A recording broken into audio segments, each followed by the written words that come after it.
Bueno, vamos a mirar esta gráfica aquí un momento. Y esta gráfica que está aquí. Ahora sí. Esta gráfica que está aquí nos está hablando de los pasos del santuario. Ahora sí creo que se ve por aquí. Entonces, como hemos venido hablando en los temas anteriores acerca de los pasos del santuario y obviamente los tiempos hebreos. Como hemos repetido en los temas anteriores, los tiempos hebreos dentro de la parte cronológica, las dimensiones que están allí descritas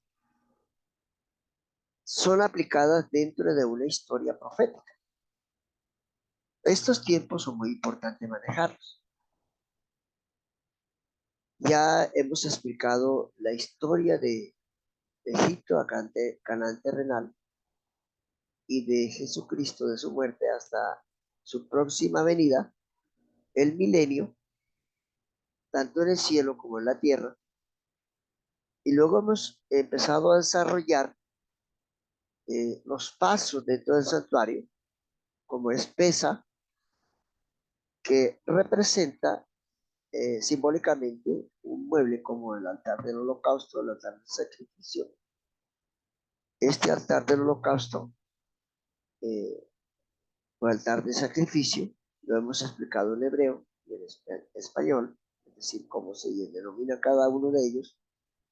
Luego explicamos lo que es los panes sin levadura, la fiesta de los panes sin levadura, donde debería estar ubicado, que son intangibles, pero se colocaron aquí los panes sin levadura y la explicación de él.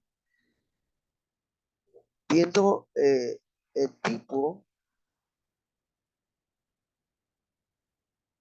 en el Antiguo Testamento, o la Tanaj, y el antitipo de cumplimiento en el Nuevo Testamento. Hoy nos corresponde lo que es el Bikurim o Yom HaBikurim, que sería en hebreo, y esto entonces tiene que ver con lo que corresponde a lo que corresponde a la tercera convocatoria.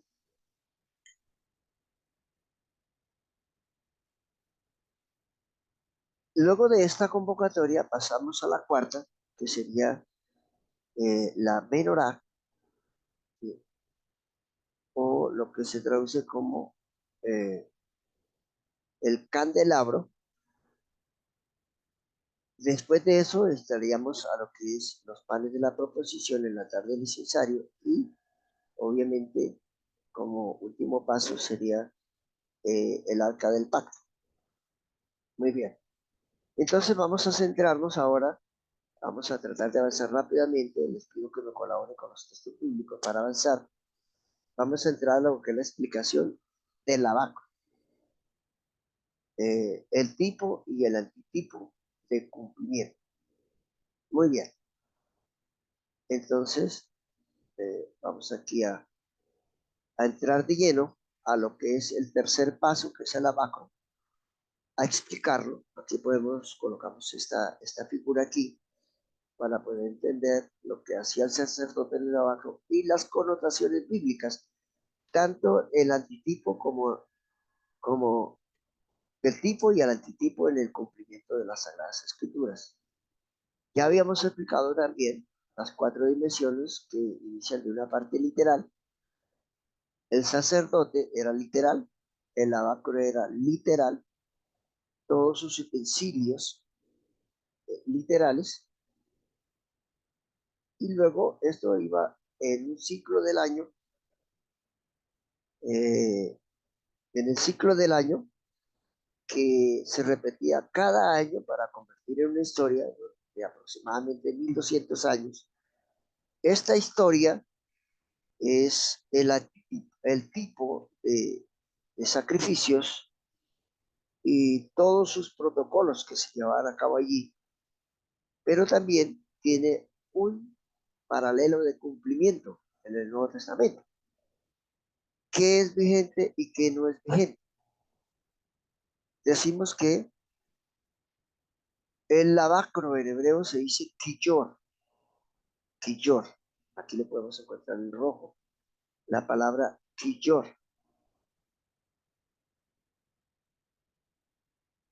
Dice que las primicias, Yom HaBikurim, acá en esta parte, corresponden al 16 de Nisan o el 16 de Abib en el calendario bíblico.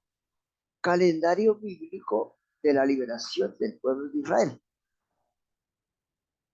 Levíticos 23:10, este texto dice que habla a los hijos de Israel y diles, cuando hayáis entrado en la tierra que yo os doy, la tierra prometida, es decir, cuando hayamos entrado en la Canaán celestial, Canaán terrenal, tipo, Canaán celestial, antitipo, Canaán celestial en Sucot, cuando Jesús venga por segunda vez,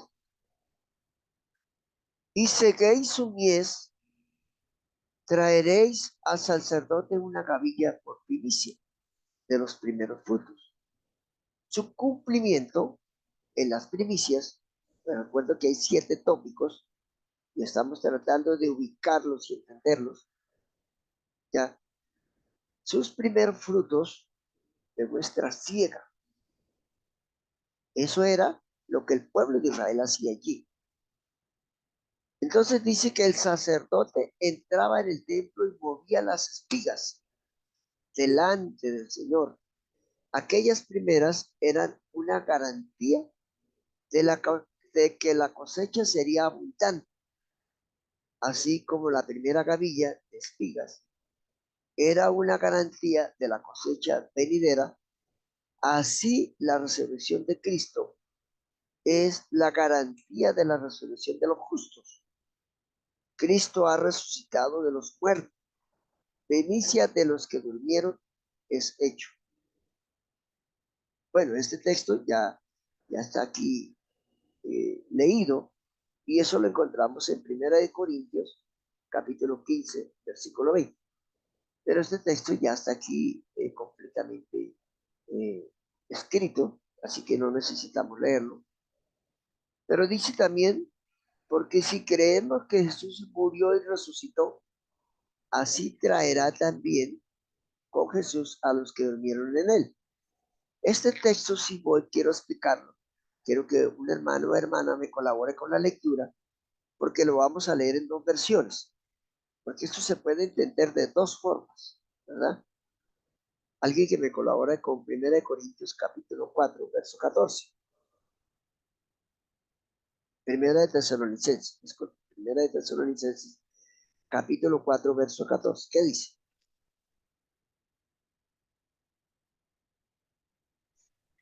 Primera de Tesalonicenses 4:14. Dice, creemos que Jesús murió y resucitó, y que Dios traerá con Jesús a los que durmieron en él.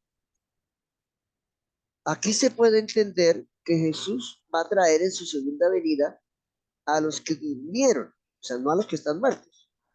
Porque Jesús viene en su segunda venida, podemos entender que Jesús va a resucitar a los muertos, que dice que a los que durmieron, o a los que duermen, va a resucitar. ¿Cómo se podría entender esto? Según este texto bíblico, en esta versión, está diciendo que es a los que durmieron con él. O sea, se puede entender que Jesús resucitó y luego él resucitó las primicias, ¿verdad?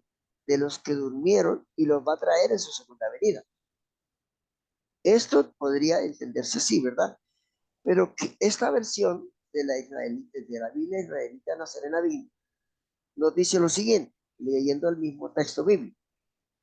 Primera de Tesalonicenses, capítulo 4, verso 14, dice así, porque si creemos que Yahshua o Yahshua HaMashiach, que se traduce como Jesucristo, murió y resucitó de la misma manera por medio de Yahushua, Elohim levantará levantará, está en futuro, levantará con él a los que han dormido, a los que han dormido. Entonces, mire esta versión como lo explica, como de una forma más directa, ¿verdad? Entonces, aquí decíamos que la palabra lavacro es quillor. Entonces, Jesús tiene en el Antiguo Testamento, vemos como el Levítico 23 explica que habla a los hijos de Israel y diles, cuando hayáis entrado en la tierra que yo os doy y seguéis su mies, traeréis al sacerdote una gavilla por primicia de los que durmieron. Esta gavilla por primicia de los que durmieron, ¿ya? Primero, de los frutos de vuestra siega, por primicia de los primeros frutos de vuestra siega. Ahora, los primeros frutos de vuestra siega, recordemos que en las primicias se traía trigo, ¿verdad? Luego se traía cebada. Entonces, cada una de estas convocatorias tiene una siega. Entonces, está la siega del trigo y está la siega de la cebada, ¿verdad? Entonces, esto es muy bueno entenderlo porque a veces nosotros podemos confundir realmente estos tipos de siega a qué se refiere. Recordemos que en la resurrección de Jesús hubo una siega y en su segunda venida hay otra siega. Entonces, nuestra primicia, mire lo que nos dice aquí este texto tan interesante, dando cumplimiento profético a lo que eran las fiestas dentro de las primicias y cómo aplicarlos dentro del santuario, en el tercer paso del santuario que está en el atrio o patio. Así como el sacerdote no entraba en el templo con una sola espiga de grano, sino que removía una gavilla delante del Señor, así tampoco Cristo resucitó solo, sino que se abrieron los sepulcros y muchos cuerpos de santos que habían dormido resucitaron. Vamos a corroborarlo con Mateo 27, 52, pero vamos a leer el verso 51, el verso 52 y el verso 53. ¿Quién me colabora? Entonces el velo del templo se rasgó en dos de arriba abajo. La tierra tembló, las rocas se partieron, los sepulcros se abrieron y muchos cuerpos de santos que habían dormido se levantaron. Y después que él resucitó, salieron de los sepulcros, entraron en la santa ciudad y aparecieron a muchos. Amén. Encontramos aquí que esta gavilla que se movía, ¿verdad? El 16 de abril de Nisan, esta gavilla tenía un tópico profético o un paralelo profético con la resurrección de las primicias. ¿Con la resurrección de qué? De las primicias. Entonces, resucita Jesús, resucitan las primicias. Esto debemos, por eso, todo acto en cada una de las fiestas hebreas que se hacía, que nosotros lo hemos leído en el Levítico 23 detalladamente, tenía un debido cumplimiento en la vida de Jesús. ¿Ya? Así que su venida le dio un cumplimiento profético a todas estas convocatorias, pero debemos ubicarlo dentro de los pasos del santuario. Dice aquí que así también Pilato mandó poner guardia. Aquí sigue diciendo, esta partecita de acá, después del texto de Mateo, dice, el campo se marcaba poniendo un cerco alrededor y se ponía guardias para que nadie entrase al campo. El campo, está hablando del Antiguo Testamento. Entonces, así también, para que se cumpliera la profecía, así también Pilato mandó poner guardias a la tumba de Jesús. Vamos a ver si esto es así. Mateo 27, versos 62 al 66. ¿Qué dice? Dice, al día siguiente que viene, después del día de la preparación, se juntaron los principales sacerdotes y los fariseos ante Pilato y le dijeron, Señor, ¿no nos acordamos que cuando aún vivía aquel engañador dijo, después de 3 días resucitaré? Manda pues que se asegure el sepulcro hasta el tercer día para que no vengan sus discípulos de noche y lo hurten y digan al público, resucitó de los muertos. Este último error sería peor que el primero. Pilato les dijo, ahí tienes una guardia, id y asegurarlo como sabéis. Y ellos fueron y aseguraron el sepulcro, salieron y sellaron la piedra y pusieron la guardia. Tremendo. Mire, hasta Amén. el mínimo detalle, se cumplió, ¿verdad? En el campo profético. Entonces vemos que estamos hablando que este cumplimiento profético pertenece a cuál dimensión. ¿A la primera? No, porque la primera es literal. Bueno, algunos dicen, Jesús era literal, ¿ya? Las guardias que colocaron allí eran literales, sí, pero estamos hablando de un cumplimiento profético, porque debemos entender que está el tipo, ¿ya? Por ejemplo, el cordero en el Antiguo Testamento, como diría, era literal, pero el cumplimiento profético, ya, si lo podemos ver, algunos se podría entender que la muerte de Jesús también es literal, sí, pero estamos hablando del cumplimiento profético, que la muerte de Jesús, ¿verdad? Como la resurrección de Jesús tenía un tópico profético de cumplimiento. Entonces, la parte literal se habla del paso del Mar Rojo y la parte del cumplimiento profético se habla de qué? De la resurrección de Jesús. Entonces, haciendo un pequeño recorrido, ya hemos visto que el altar del holocausto en el tipo era donde la noche que el pueblo de Israel salió de Egipto. La segunda convocatoria, es decir, la muerte del Cordero, pertenecía a la primera fiesta en el recorrido histórico, ya que sería la segunda dimensión.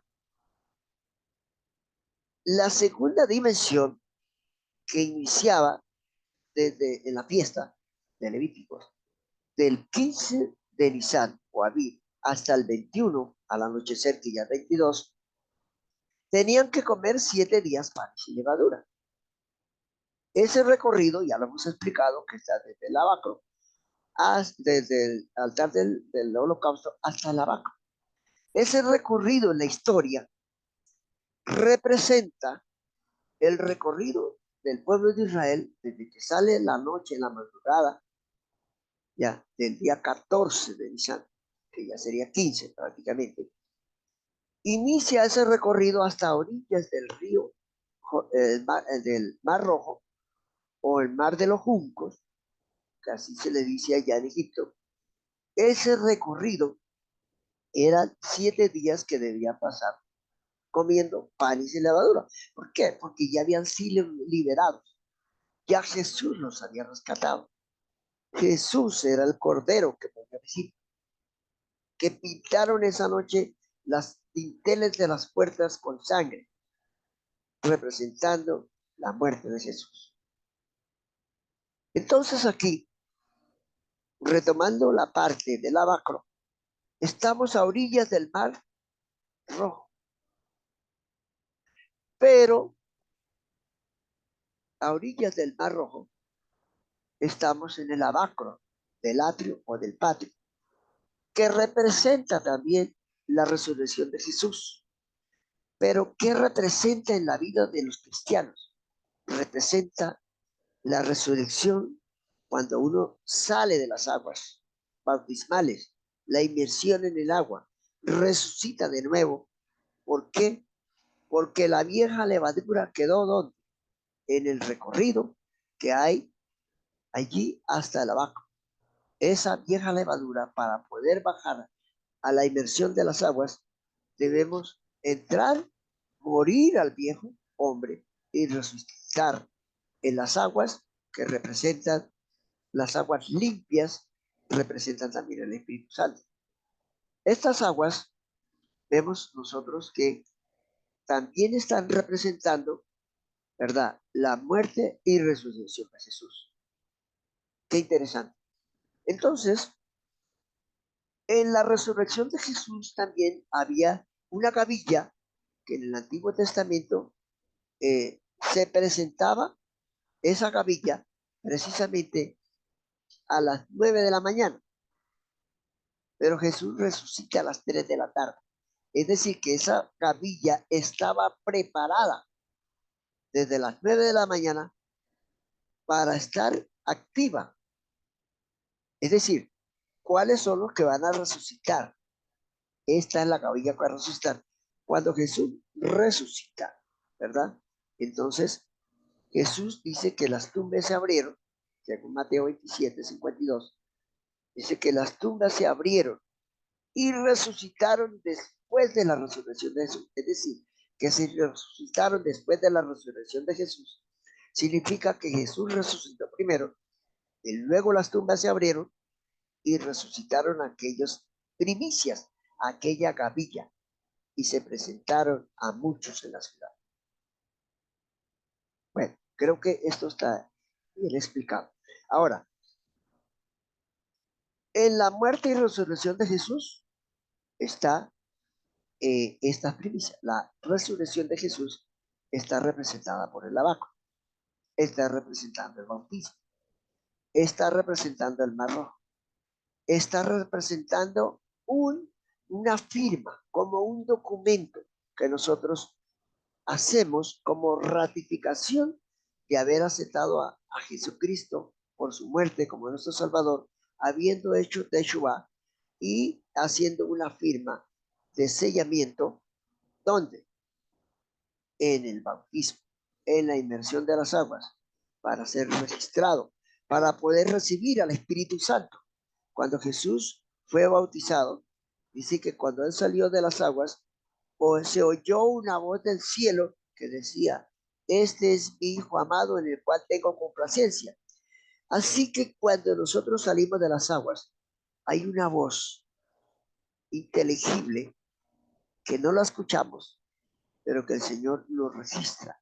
Estos son mis hijos amados que me complacen porque han sellado su pacto conmigo en el bautismo. Entonces desciende el Espíritu Santo del cielo y nos da su bendición. Eso ocurre. Por eso es que el cuarto paso que sigue a continuación de las convocatorias es que la gran fiesta que se celebró allí del Pentecostés a los 50 días. Y eso es lo que vamos a ver aquí ahora. Entonces nosotros pasamos ahora a lo que tiene que ver con qué, con el cuarto paso del santuario, que se llama Pentecostés y en hebreo se dice Shavuot. Aquí colocamos Pentecostés en negro, Shavuot en rojo, dando a entender hebreo y cómo se traduce al español. Porque Pentecostés es en griego. No hay problema. Dice que 50 días después de las primicias. Pero realmente el conteo contaba a partir del día 15. O sea que del día 15 al día 16 ya llevamos un día. A eso se le llama en hebreo el conter o el contar del Omer.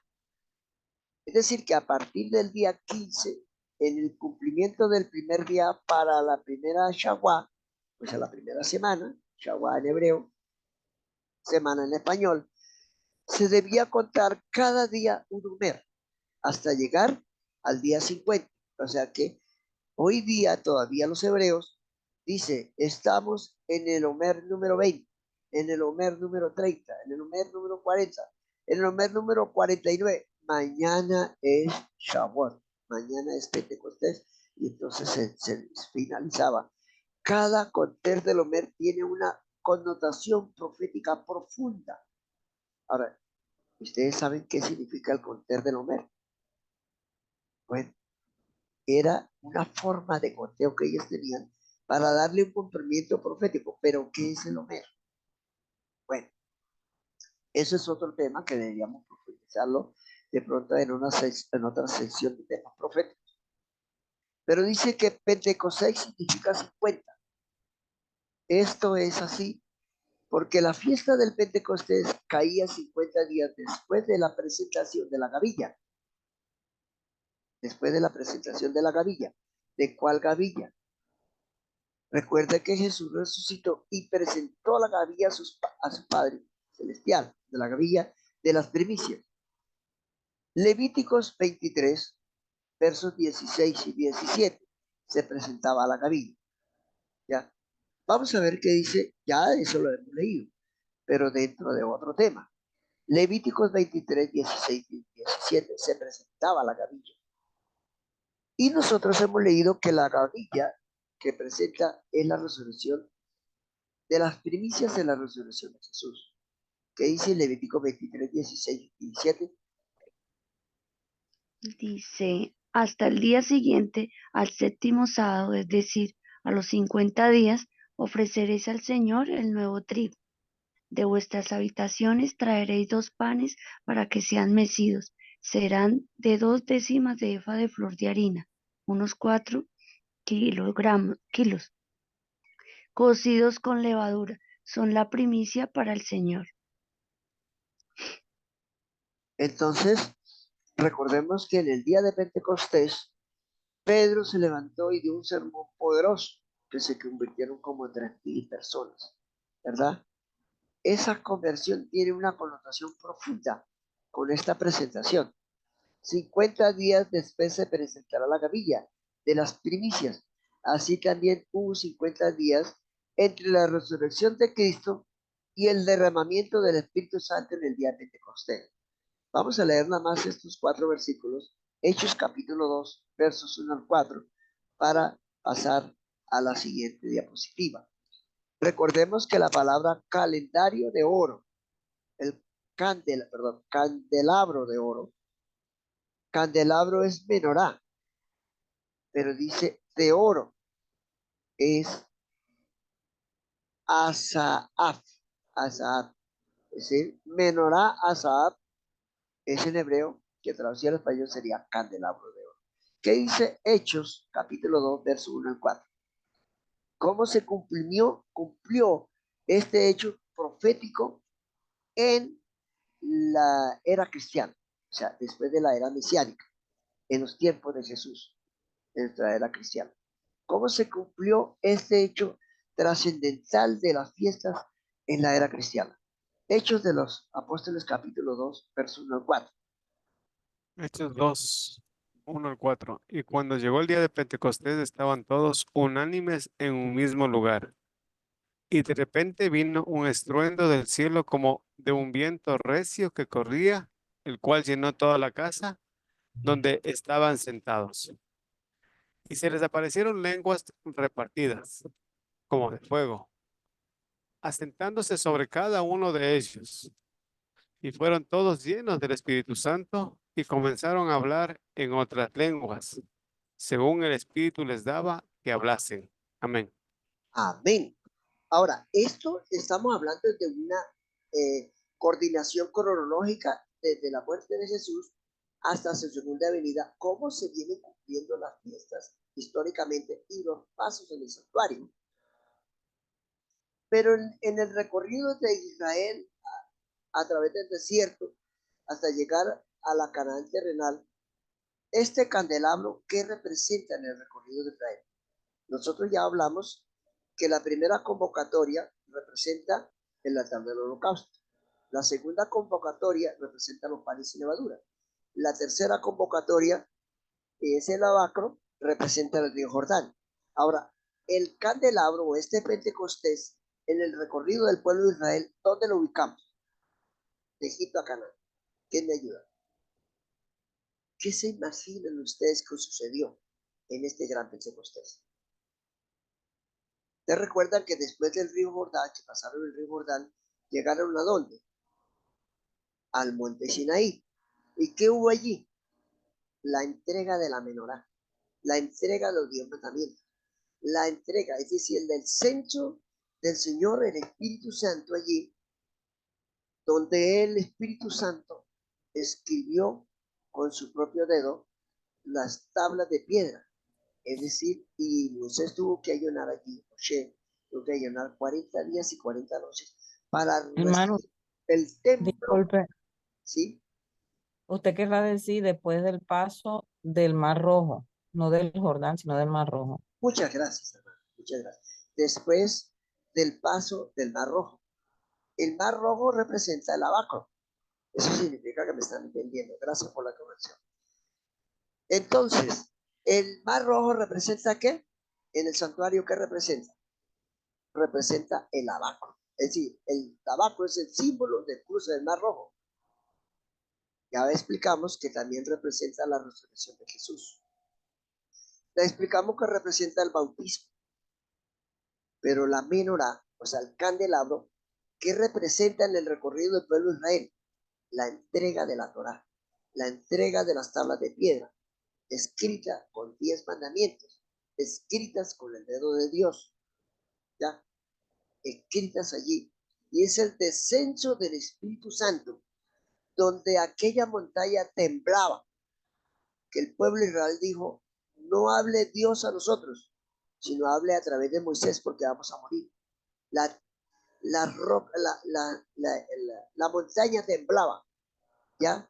Caían rayos, centellas, la montaña se iluminaba, tanto que cuando Moisés descendió del monte, su rostro reflejaba y no podían mirar a Moisés de frente, porque estaba en la presentación de los 10 mandamientos, la Torá escrita en tablas de piedra. Eso representa.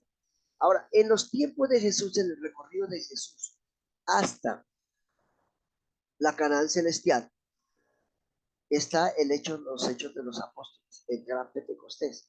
La connotación del Sinaí está paralelo con la connotación del cumplimiento profético del día de Pentecostés, que representa el candelabro. ¿El candelabro dónde? El candelabro que está aquí precisamente en el lugar santo. Ya vamos por aquí, por el lugar santo. Y lo ubicamos en el recorrido de Israel, el monte Sinaí, la entrega de la Torá. En los tiempos del recorrido de Jesús hasta la Canaán celestial, representa el gran Pentecostés, ¿verdad? Entonces, esto es muy, muy interesante entender esto. Menorá Asaf es candelabro de oro. Ahora, ¿qué nos sigue diciendo con respecto aquí a este gran acontecimiento? Según el Espíritu de Profecía, el deseado de todas las gentes, página 773 del 1 al 11, ¿verdad? Dice aquí, cuando Cristo entró, ahora, eso no es lo que estaba sucediendo aquí en la tierra. Ahora, ¿qué sucedió en el cielo allá? Porque era la entronación de nuestro Redentor, que se conmemoraba en el cielo el gran jubileo que se celebra cada 50 años. El gran jubileo donde vinieron de todos los mundos creados, representantes de todos los mundos, para festejar la entronación de Jesús allí en el lugar celestial. ¿En dónde? En el lugar santísimo. Interesante. Pero estaba ¿dónde? Allí en el cielo. Cuando Cristo entró, dice aquí, el Espíritu de Profecía, que cuando Cristo entró por los portales celestiales, imagínense, Jesús entró por los portales celestiales, fue entronizado en medio de la adoración de los ángeles. Tan pronto como esta ceremonia hubo terminado, el Espíritu Santo descendió sobre los discípulos en abundantes raudales y Cristo fue de veras glorificado con la misma gloria que había tenido con el Padre desde toda la eternidad, antes que el mundo fuese. ¿Dónde recuerdan ustedes ese pasaje? Antes que el mundo fuese.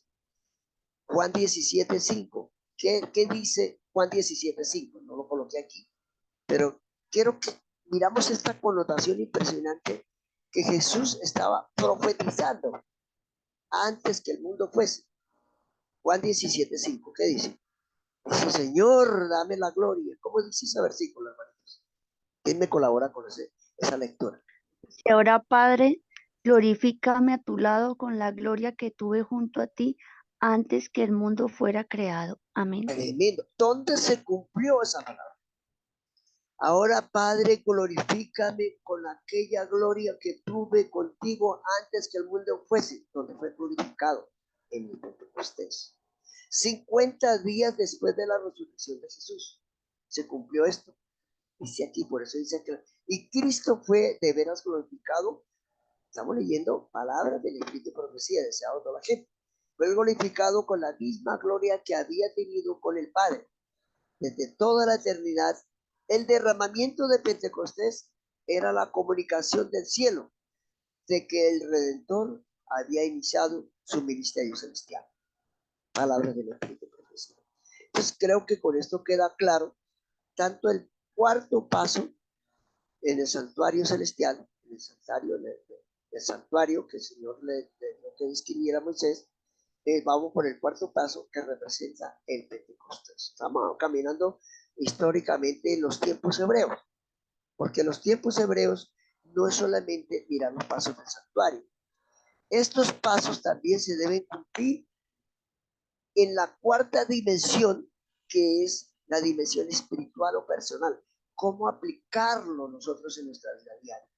Primero aceptamos a Jesús, hacemos un cambio trascendental dejando la levadura, que es la segunda fiesta. Entramos en las aguas bautismales, lavacro, Jordán, resurrección de Jesús, resurrección de las aguas, nuevo en Cristo, y nos preparamos para recibir el Espíritu Santo, para continuar ese recorrido, Hechos de los Apóstoles, para iniciar el recorrido del gran desierto, de las grandes tormentas de pruebas, de las grandes dificultades que tenemos que pasar. ¿Cuánto tiempo pasó el pueblo de Israel por el desierto? 40 años. Así que cuando nosotros resucitamos en Cristo Jesús de las aguas bautismales y recibimos la guía del Espíritu Santo, nos preparamos para pasar por todo el desierto. ¿Cuál es ese desierto? El desierto de el triángulo de la santificación, desde que aceptamos a Cristo hasta que bajemos a la tumba o estemos vivos en su segunda venida. Ese es el desierto, en la cuarta dimensión de la aplicación personal espiritual. Entonces, si nosotros tenemos al Espíritu Santo, de la menorá, simbólicamente, entonces nos dirigimos directamente ¿a dónde? Nos dirigimos a leer la Escritura, la palabra de Dios, y vamos a encontrar que en Cristo, toda guía por el Espíritu Santo, vamos a interpretar correctamente la Escritura y el Espíritu de profecía, dándole un cumplimiento personal, espiritual, para ser guiados por el Espíritu Santo y continuar ese recorrido a través del desierto. Por eso dice que cada cristiano, después que entra en los caminos del Señor, tiene que ser llevado ¿a dónde? Al desierto para ser probado, como el pueblo de Israel fue probado, como los discípulos y los cristianos en la Edad Media fueron probados en la gran tribulación que duró 1260 años. Esos 1260 años es el recorrido que hay desde dónde, desde que recibieron el Espíritu Santo, ¿verdad? Y atravesaron por el recorrido histórico hasta dónde, hasta 1833. Pero ¿por qué 1833? Bueno, vamos a ver. Entonces aquí pasamos al quinto paso, que sería ¿cuál?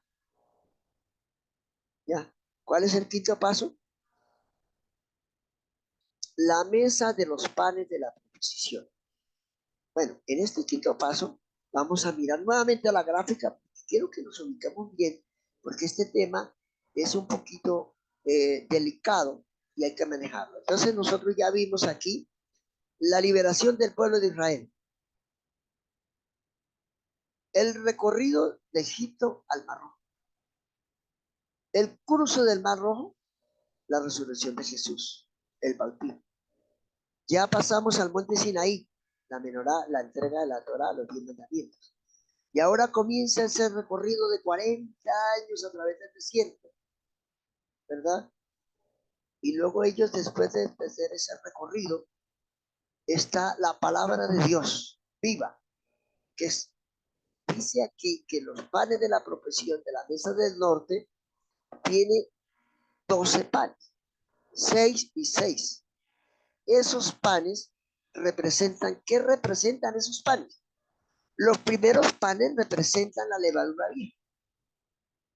Y los segundos panes de la mesa de la proposición del norte, que también son sin levadura, porque ya se supone y se entiende que ya nosotros hemos dejado la vieja levadura y estamos entrando en el maná.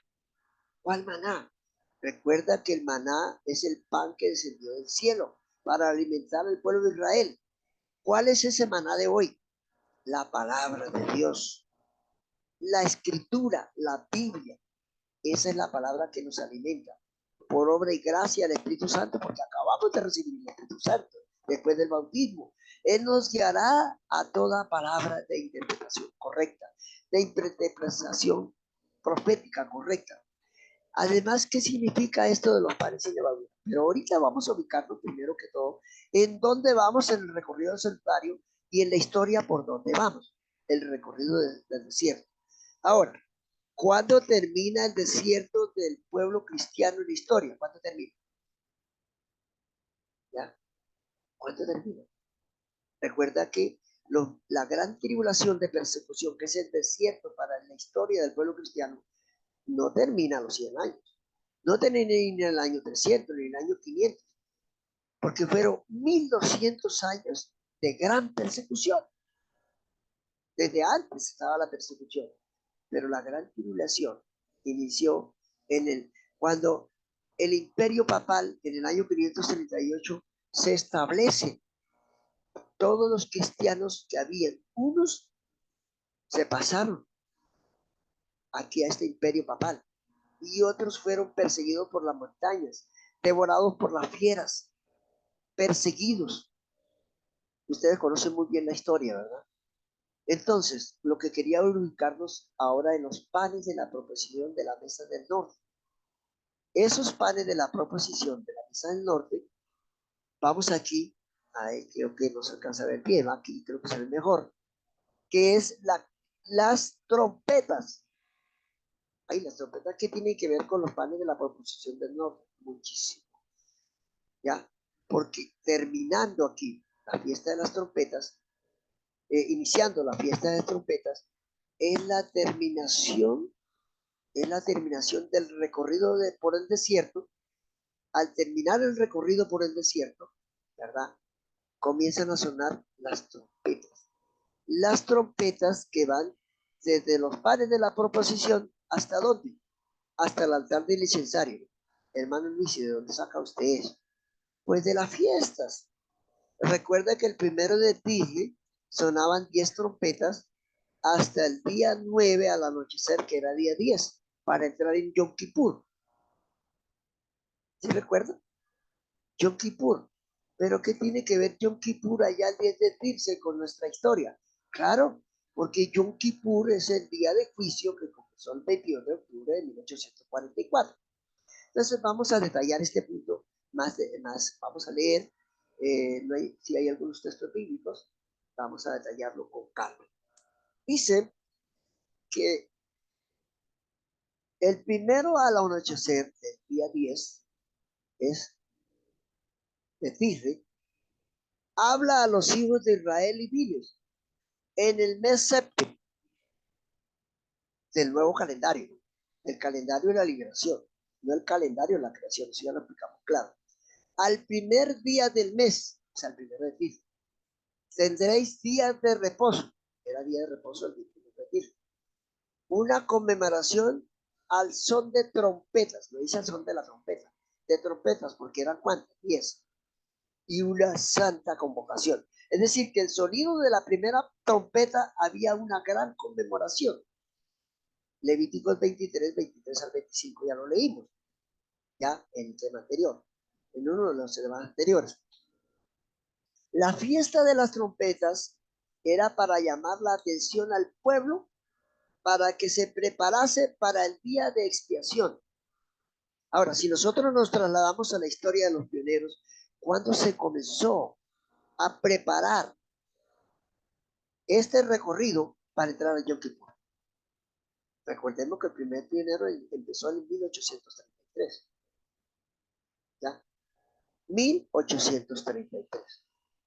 Esta fiesta del cumplimiento, cuando en los años de 1834 a 1843, porque recordemos que 1834 tiene una connotación con el calendario gregoriano.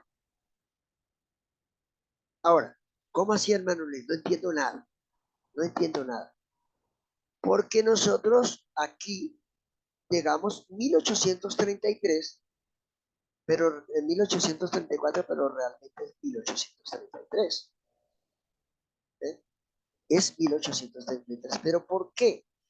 Porque 1834, el calendario gregoriano termina el año en diciembre, pero el calendario hebreo termina en septiembre.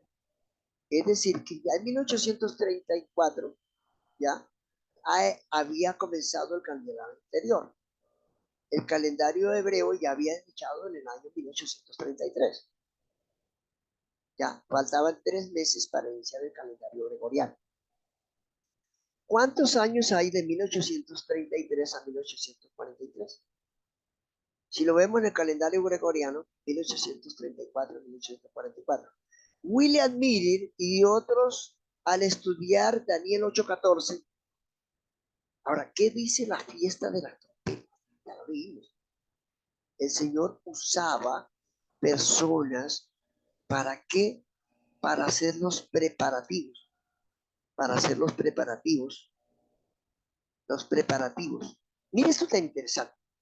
La fiesta de las trompetas era para llamar la atención al pueblo para que se preparase para el día de expiación.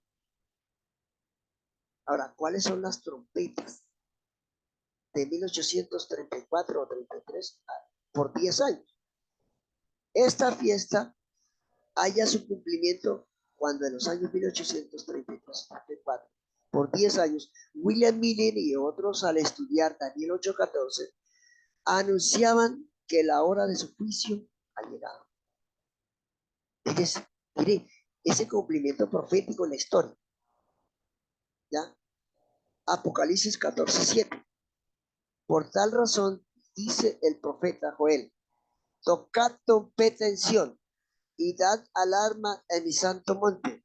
Tiemblen todos los moradores de la tierra, porque viene el día de Jehová, porque está cercano. Ahora, el día de Jehová, el día de juicio. ¿Qué dice Apocalipsis 14:7?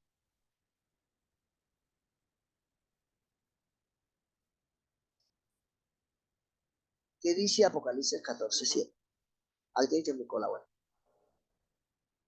Ya vamos avanzando para que... Bien, Dígame. dice gran voz, reverencia a Dios y dale gloria, porque ha llegado la hora de su juicio, y adora al que hizo el cielo y la tierra, el mar y las fuentes de las aguas. Amén. Amén. Decía en la Biblia de Nazarena, decía a gran voz, respeten a Yahvé, pero ella dice a Dios. Fíjate que cuando se traduce la Biblia, al Espíritu Santo le dicen Dios, al Hijo le dicen Dios y al Padre le dicen Dios. Esto genera una confusión. Pero realmente respeten a Dios, es respeten al Padre, porque el ministerio de cumplimiento lo está haciendo el Hijo, para reverenciar al Padre. Miren lo que dice aquí. Decía a gran voz, respeten a Yahvé y dele gloria, porque ha llegado la hora de su juicio. Ahora, ¿el juicio es de quién? ¿Del Hijo o del Padre? El Padre. inclínense al que hizo el cielo y la tierra, el mar y la fuente de las aguas. Pero ¿quién está ejecutando el juicio? El Hijo, pero realmente el juicio del Padre. Ahora, por tal razón, dice el profeta Joel, toca tropetención. Ya leímos este pasaje. Ahora, mesa de los panes de la proposición. ¿Cómo se dice en hebreo? Lejen. Lejen es panes, panes sin levadura. Pero japanim, japanim. Recuerde que la palabra in en hebreo es plural, lo expliqué en una ocasión, y la palabra ain, que ahí está anim, también significa desde el fondo del corazón y de las profundidades de su mente. Se puede interpretar así del hebreo. Es decir, que allí, que la mesa de los panes de la proposición implica que nosotros tenemos que estudiar las escrituras a fondo con mente y corazón, ¿ya? Porque estos panes, lejen apanim es panes de la proposición, sin levadura. Eso es lo que está diciendo, sin levadura, pero desde el fondo de su corazón. Eso es lo que está diciendo en hebreo, en una mente hebrea. Bueno, entonces, aquí, esto interesante, podemos ver que pasamos de las trompetas ¿a dónde? A 1844. En el recorrido de Israel, ¿dónde están las trompetas? Hasta llegar ¿a dónde? Al río Jordán. Cuando ellos están a orillas del río Jordán, se hace un juicio. Y ahí vieron muchos muertos, cuenta la historia. ¿Por qué? Vamos a ver lo que dice aquí. Dice, día de la expiación o juicio, Yom Kippur. Yom Kippur. Ahora, aquí tenemos que ya hemos pasado la mesa de los panes de la proposición que representan todo el recorrido del desierto, donde el pueblo israelí es alimentado por el maná, que después no quisieron más maná, ¿verdad? Pero ¿qué lo alimentó a la historia al pueblo cristiano? La palabra de Dios, que es el pan vivo que descendió del cielo, que representa a Jesús, que es la Torah, y que realmente era una Torah andante, pero que hoy nos dejó su palabra como una palabra viva en el recorrido de la historia del desierto. Luego llegamos aquí a orillas del Jordán, que está representado simbólicamente en el santuario como el altar del incensario. El altar del incensario, ustedes pueden ver aquí, vamos a ver si lo podemos poner un poquito más grande, dice que tenía varios elementos. Tenía la cornisa. ¿Tenía una qué? Una cornisa. Número 2, tenía las varas. Número 3, aquí dice 4 y 4. Bueno, número 3 tenía los anillos que estaban dentro de la vara. La vara estaba dentro de los anillos. Y tenía los cuernos. Recuerden que hay un tema sobre los cuernos. Los cuernos, hay 4 cuernos en el altar del incensario. En el altar del incensario, y esos cuernos era cuando el sumo sacerdote entraba al lugar santísimo el Yom Kippur cada año, tenía que juntar los 4 cuernos del altar del sacrificio o del holocausto, como los 4 cuernos del altar del incensario. Es decir, en total eran 8 cuernos. ¿Qué representa cada uno de esos cuernos? Ahí hay un tema largo para explicar durante una semana. Pero bueno, nuestro tema son los pasos del santuario en los tiempos hebreos, en la historia cronológica.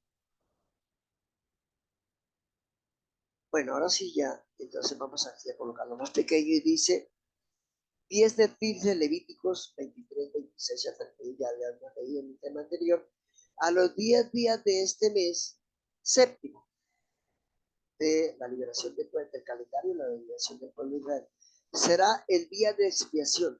Tendréis santa convocación y afligiréis vuestras almas y ofreceréis ofrenda encendida a Yahvé. A Yahvé, dice Juan, Yahvé. Versículo 27. El día de expiación, Yom Kippur, era el día más solemne del año. Era el día más solemne del año. Era el día más solemne del año.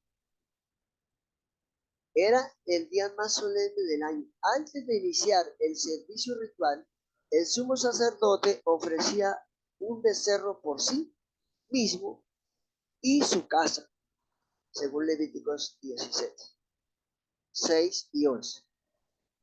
Según Levíticos 16, 6 al 11. ¿Quién me ayuda con estos versículos raros? Luego alguien que vaya buscando Levíticos 16, 7 y Levíticos 16, 8. La palabra del Levítico, Señor dice, ahora ofrecerá su becerro como sacrificio de su expiación y hará reconciliación por sí y por su casa. Después tomará los dos machos cabríos y los presentará ante el Señor a la entrada de la tienda de reunión. Amén. ¿El 8 también? Sí, el 11. Ah, ok. Y Aarón echará suerte sobre los dos machos cabríos, uno para el servicio y el otro para Azazel. Tomará el macho cabrío que tocó en suerte al Señor y lo ofrecerá en expiación. Pero el macho cabrío que tocó en suerte para Azazel lo presentará vivo ante el Señor para efectuar la reconciliación sobre él y enviarlo al desierto a Azazel. Amén. Amén. ¿Qué significa esto? Esto significa que tanto un cordero como el otro eran presentados, pero uno era presentado para salvación y otro era presentado para perdición, para llevarlo al desierto. Es decir, que en el juicio investigador que se está llevando a cabo desde 1844, que es el altar penitenciario, hermano, pero el altar penitenciario no es Yom Kippur, porque Yom Kippur está en el lugar santísimo. Sí, correcto, porque aquí han habido dos líneas de interpretación. Que el lugar santísimo es el juicio investigador y que el altar penitenciario también es el juicio investigador. O es el lugar santísimo, o es el arca del pacto, o es el altar penitenciario. Los dos, porque nosotros estamos en el altar penitenciario. Pero el juicio investigador se está llevando a cabo en el lugar santísimo a partir de 1844. Nosotros no estamos allá en el juicio investigador físicamente. Simbólicamente estamos en el altar penitenciario, esperando que el juicio que se está llevando allí, en el juicio investigador en el cielo, en el arca del pacto, a la obediencia de sus principios eternos de su carácter, esperando quienes pasen al libro de la vida para ser registrados, sellados para la vida eterna, y cuáles no pasan para ser condenados eternamente. Entonces, fíjate que aquí hay dos corderos. El que representa, ¿qué? La vida eterna, que es Cristo Jesús. Y el que representa el desierto, que va enlazado, que todos los pecados caen sobre Azazel y es llevado al desierto. Ya habíamos explicado un tema anterior, que el desierto allí, cuando termine el juicio investigador, representa el milenio en la tierra que queda desértica. Dice Jeremías 4 y 24. Entonces lo quieren anotar para que lo lean con calma.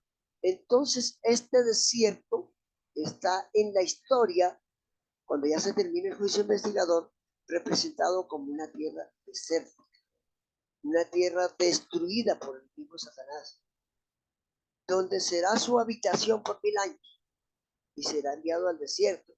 Y todos los pecados que se procesaron, es decir, que se verificaron de todos los seres humanos y quienes se arrepintieron de sus pecados y fueron hallados dignos de ser escritos en el libro de la vida para la eternidad, todos esos pecados, sumados todos los pecados de los impíos, recaerán sobre la cabeza de Azazel, es decir, sobre el diablo, durante 1000 años, para que él medite durante un Shabbat milenial. Por eso dice que puso su sello sobre él. El sello es la obediencia a los mandamientos, pero la señal del sello que está allí es el Shabbat. Por eso, como la tierra peca por 1000 años, entonces 1000 años será de descanso. entre los hijos de Dios estamos allí en el cielo, descansando por 1000 años, en un regocijo espiritual. Satanás está descansando, meditando porque no tiene nada que trabajar, porque todos los seres humanos fueron quitados, los salvados para el cielo y los perdidos en las tumbas. Él estará solo allí con sus ángeles sin hacer nada. Allí será la señal del sello aplicado por 1000 años para que él medite y reflexione, ¿verdad? Entonces nos falta leer que Levítico 16:7, me imagino, y Levítico 16:8. Entonces vamos a leer Levítico 16:7 y el 8. Ahí seguido. ¿Qué pasa con los sacerdotes?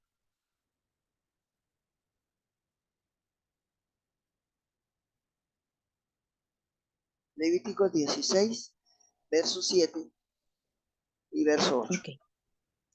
Después tomará los 2 machos cabríos y los presentará ante el Señor a la entrada de la tienda de reunión. Y Aarón echará suerte sobre los 2 machos cabríos, uno para el Señor y el otro para Azazel. Amén. Amén. Interesante esto. Entonces aquí vemos el cumplimiento profético. Y ya nosotros estamos ¿dónde? Estamos en 1844. Nosotros estamos en el juicio investigador, que está simbólicamente representado en el pueblo de Israel por el altar del incensario. Así que nosotros en este momento, pero nosotros deberíamos estar en el lugar santísimo, sí, pero en la investigación que él está haciendo allá. Pero nosotros estamos en un triángulo que se llama el triángulo de la santificación. Recibimos el Espíritu Santo, menorá. Leemos la palabra del Señor, el pan vivo, el pan del cielo, los panes de la proposición. Oramos constantemente al altar del incensario. Y en este triángulo de la santificación estamos rondando, pero estamos en la historia, en el altar del incensario. ¿Esperando qué? Esperando que nosotros seamos pasados por el juicio, que inició con los muertos y termina con los vivos. Este tema es muy interesante. Y para mañana, para el próximo tema, estaríamos entonces presentando lo que tiene que ver con la 7ª convocatoria, que es Sukkot, con la fiesta de las grabadas, la fiesta de las cabañas, y entonces terminaríamos con esta sesión de mañana. Bueno, entonces aquí vamos a dejar por aquí hasta hoy, porque el tiempo se nos agotó, y entonces entraremos a lo que es las preguntas y respuestas. Oremos. Padre, te damos gracias porque tú eres digno, porque tus juicios son justos y verdaderos, y porque ha dejado claro y descrito en las Escrituras todos los pasos que debe tener el cristiano, desde el altar del holocausto, el primer paso del santuario, hasta el juicio investigador, donde estaremos preparados para la vida eterna o para la perdición eterna. Pedimos, Señor, que podamos ser escritos en el libro de la vida para gozar contigo por toda la eternidad. Pedimos una bendición por los que estuvieron, por los que no pudieron asistir, cada quien tenga sus causas. Te damos gracias, Señor, en el poderoso nombre de Cristo Jesús. Te damos gracias, Señor. Amén, amén y amén.